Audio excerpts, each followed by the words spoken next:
রাধে রাধে। কেমন আছো সবাই? চলো শুরু করি। প্রথম প্রশ্ন, ভারতের ভেনিস কোনটি? ভারতের ভেনিস এটা হলো গিয়ে কেরালা। ঠিক আছে, কেন? কারণ কেরালার ব্যাকওয়ার্ডস এবং অসংখ্য খালের সৌন্দর্যের জন্য একে ভারতের ভেনিস বলা হয়। পঞ্চনদীর দেশ কোনটি? পাঞ্জাব হলো গিয়ে পঞ্চনদীর দেশ। পাঞ্জাব শব্দটির উৎপত্তি পঞ্চ বা পাঁচ এবং আব শব্দটির মানে হলো গিয়ে জল বা নদী। এখান থেকে এর মানে বেরোয় পাঞ্জাব মানে পাঁচটি নদীর উপস্থিতি এই পাঞ্জাবে আছে, সেই জন্য ওই অঞ্চলটাকে পাঞ্জাব বলা হয়ে থাকে।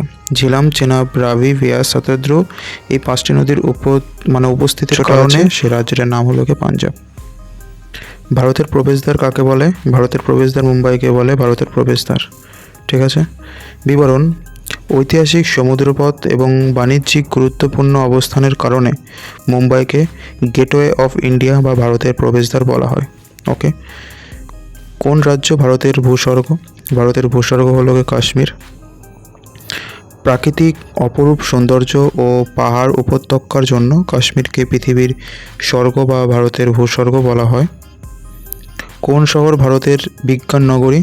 সায়েন্স সিটি বা সিলিকন ভ্যালি। এটা হলো কি ব্যাঙ্গালোরকে বলা হয় সায়েন্স সিটি বা সিলিকন ভ্যালি বলা হয়ে থাকে, কারণ এখানে আইটি সেক্টর প্রচণ্ড পরিমাণে আছে এবং গবেষণা প্রতিষ্ঠানের বিপুল ঘনত্বের কারণে ব্যাঙ্গালোরকে বিজ্ঞান নগরী বা বলা হয় কি সায়েন্স সিটি। ঠিক আছে, কোন শহরকে ভারতের রাঢ় বলা হয়? সেটা হলো কি দুর্গাপুরকে ভারতের রাঢ় বলা হয়। ওকে, দেখো, জার্মানির শিল্প সমৃদ্ধ রাঢ় অঞ্চলের মতো প্রচুর লৌহ ইস্পাত শিল্পের বিকাশের কারণে দুর্গাপুরকে ভারতের রাঢ় বলা হয়ে থাকে। কোন শহর ভারতের ম্যানচেস্টার? এটা হলো গিয়ে আহমেদাবাদকে ভারতের ম্যানচেস্টার বলা হয়ে থাকে। কেন? কারণ সুতি বস্ত্রশিল্পের ব্যাপক প্রসার এবং কলকারখানার জন্য যুক্তরাষ্ট্রের ম্যানচেস্টার শহরের অনুকরণে একে ভারতের ম্যানচেস্টার বলা হয়ে থাকে আহমেদাবাদকে। কোন শহরকে ভারতের শৈলরানি বলা হয়ে থাকে? এটা হলো গিয়ে দার্জিলিংকে ভারতের শৈলরানি বলা হয়ে থাকে। কেন?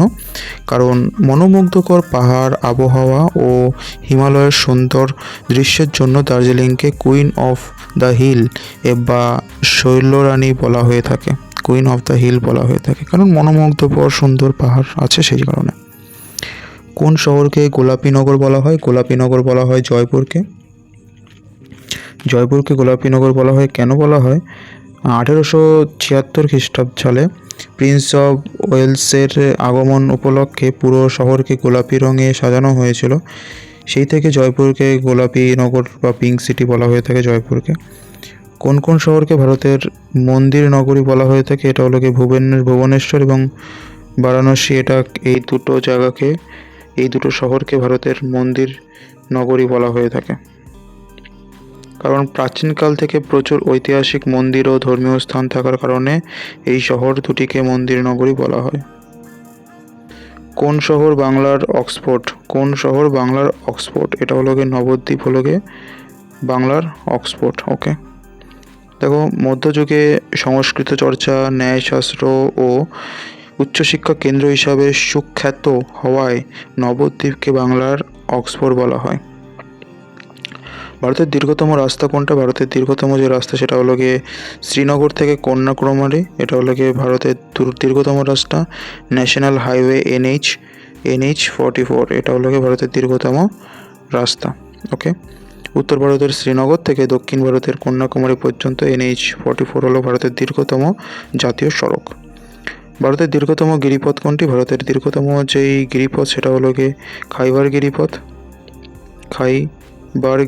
এটা হলো গিয়ে ভারতের দীর্ঘতম গিরিপথ। বই অনুযায়ী উত্তর খাইবার গিরিপথ, যদিও ভৌগোলিকভাবে এটি বর্তমানে পাকিস্তান আফগানিস্তান সীমান্তে অবস্থিত, ঐতিহাসিক ও চিরাচরিত বইয়ের তথ্য অনুযায়ী ভারতের পাঠ্যক্রমে এটা ব্যবহার করা হয়েছে। ঠিক আছে, সেই জন্য খাইবার গিরিপথই হলো গিয়ে আমরা বলি ভারতের দীর্ঘতম গিরিপথ। ঠিক আছে, ভারতের দীর্ঘতম নদী সেটা হলো গিয়ে গঙ্গা হলো গিয়ে ভারতের দীর্ঘতম নদী। এর লেন্থ সেটা হলো গিয়ে 2510 কিলোমিটার দৈর্ঘ্যের লেন্থ। আর এর উৎপত্তি উত্তরাখণ্ডের গঙ্গোত্রী হিমবাহের গোমগ্রহ থেকে উৎপন্ন গঙ্গা নদী ভারতের দীর্ঘতম এবং প্রধানত পবিত্র নদী। ওকে। ভারতের দীর্ঘতম বাঁধ কোনটা? ভারতের দীর্ঘতম বাঁধ উড়িষ্যার হীরাকুদ বাঁধ। এটা হলো গিয়ে ভারতের দীর্ঘতম বাঁধ। আর এর যেহেতু দীর্ঘতম, আর তাহলে লেন্থ কী হবে? 4,800 ফুট। এবং মূল যে বাঁধ সেটা হলো গিয়ে 4.8 কিমি। ঠিক আছে, তারপরে মানে 4 কিমি 800 মিটার। ওকে, বিবরণ। যেমন মহানদীর ওপর নির্মিত এই হীরাকুদ বাঁধটি হলো গিয়ে ভারতের দীর্ঘতম মাটির বাঁধ। ওকে, মনে রাখতে হবে মাটির বাঁধ প্লাস এটা মহানদীর ওপর তৈরি। ইম্পর্টেন্ট আছে, কোন নদীর ওপরে ভারতের দীর্ঘতম বাঁধ আছে সেটা বললে মহানদী হবে। ভারতের দীর্ঘতম ময়দান কোনটা? সেটা হলো গিয়ে কলকাতার গড়ের মাঠ ময়দান। এটা হলো কি ভারতের দীর্ঘতম ময়দান। ঠিক আছে, কলকাতার প্রাণকেন্দ্রে অবস্থিত সুবিশাল উন্মুক্ত সবুজ প্রান্তরটি গড়ের মাঠ বা ব্রিগেড প্যারেড গ্রাউন্ড নামে পরিচিত। ওকে, ভারতের দীর্ঘতম রেল প্ল্যাটফর্ম কোনটি? ভারতের দীর্ঘতম রেল প্ল্যাটফর্ম এটা হলো গিয়ে গোরখপুরের, উত্তরপ্রদেশে অবস্থিত উত্তরপ্রদেশের গোরখপুরের যেই প্ল্যাটফর্ম সেটা হলো গিয়ে ভারতের দীর্ঘতম রেলওয়ে প্ল্যাটফর্ম। ঠিক আছে, তারপরে দেখো, আচ্ছা, বর্তমানে কর্ণাটকের হুবাল্লি এই যে প্ল্যাটফর্মটা এটা হলো গিয়ে ভারতের দীর্ঘতম প্ল্যাটফর্ম হুবাল্লি। ঠিক আছে, এটা মনে রাখবে। কিন্তু বইয়ের পাঠ্যক্রম অনুযায়ী গোরখপুর এটা উত্তরপ্রদেশের আছে। এইবার দেখবে অপশানটা যদি এটা থাকে তাহলে হুবাল্লি দেবে, আর যদি আলাদা আলাদা থাকে তাহলে সেই অনুযায়ী, যদি হুবাল্লি না থাকে তাহলে গোরখপুর দেবে, আর গোরখপুর না থাকলে হুবাল্লি দেবে। ওকে, ভারতের দীর্ঘতম কংক্রিট সেতু কোনটা? কংক্রিট মানে ইটের মিটের তৈরি, ঠিক আছে, পাথরের তৈরি। এটা হলো কি পশ্চিমবঙ্গের গঙ্গা নদীর ওপর ফারাক্কা সেতু। এটা হলো গিয়ে কংক্রিটের তৈরি সেতু। ঠিক আছে, এটা হলো গিয়ে ভারতের দীর্ঘতম কংক্রিট সেতু। আচ্ছা, ভারতের সর্বোচ্চ পর্বতশৃঙ্গ কোনটি? ভারতের সর্বোচ্চ পর্বতশৃঙ্গ গডিন অস্টিন বা K2 8,611 মিটার। ওকে, ভারতের দীর্ঘতম ক্যান্টিলিভার সেতু ওটা হলো গিয়ে কংক্রিট সেতু। কংক্রিট মানে পাথর ছাথর দিয়ে তৈরি, আর ক্যান্টিলিভার মানে ঝুলে আছে এরকম। সেটা হলো পশ্চিমবঙ্গের যে হাওড়া ব্রিজ ওটাকে রবীন্দ্র সেতুও বলা হয়, ওইটাই হলো গিয়ে ক্যান্টিলিভার সেতু। ঠিক আছে, কোনো স্তম্ভ ছাড়া ঝুলে থাকা এই ক্যান্টিলিভার ব্রিজটি হুগলি নদীর ওপর নির্মিত। এটি একটি ঐতিহাসিক যে ব্রিজ সেটা। ঠিক আছে, ভারতের উচ্চতম রেল স্টেশন কোনটি? ভারতের উচ্চতম যে রেল স্টেশন সেটা হলো গিয়ে দার্জিলিংয়ের ঘুম রেল স্টেশন। এটার কতটা উচ্চতাতে? 2,438 মিটার উচ্চতাতে অবস্থিত। ঠিক আছে,